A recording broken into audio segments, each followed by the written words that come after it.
வந்து ரீதியா வன்கொடுமை பண்ண அந்த தெய்வ செயல் மேல இமீடியட்டா நடவடிக்கை எடுத்து எனக்கு நியாயம், எனக்கு வந்து அவன் மேல நடவடிக்கை எடுத்து எனக்கு ஒரு பதில் சொல்லணும் கவர்மெண்ட். அவன் வந்து என்னை உடல் ரீதியா எல்லா இடத்துலயும் கடிச்சு அடிச்சு அப்படியே காயமாக்கி அந்த வீடியோல நீங்க பாத்திருப்பீங்க.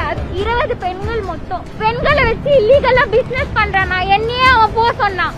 என்ன அதுக்குதான் நான் வெளியில வந்ததே. முக்காவாசி என்னை யாருக்கோ எடுத்துன்னு போய் இது கூட வீட பார்த்தான். அந்த நைட்டு காலையில விழுந்து அழுது என்னால முடியல சார், நீங்க தான் காப்பாத்தணும். அவன் 2 நாள் சும்மா இருக்கான்.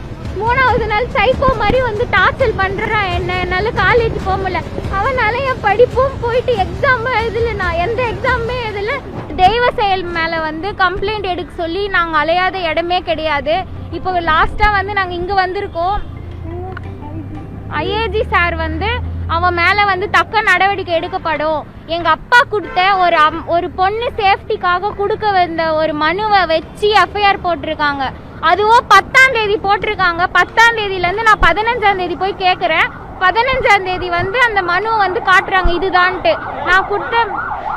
நான் கொடுத்த மனுவோட எஃப்ஐஆரே அது கிடையவே கிடையாது. நான் பாதிக்கப்பட்ட பொண்ணு எடுத்துன்னு வந்து இந்த எஃப்ஐஆர் கொடுக்குறேன், இதுல இருந்தே எடுக்க மாட்டேன்றாங்க.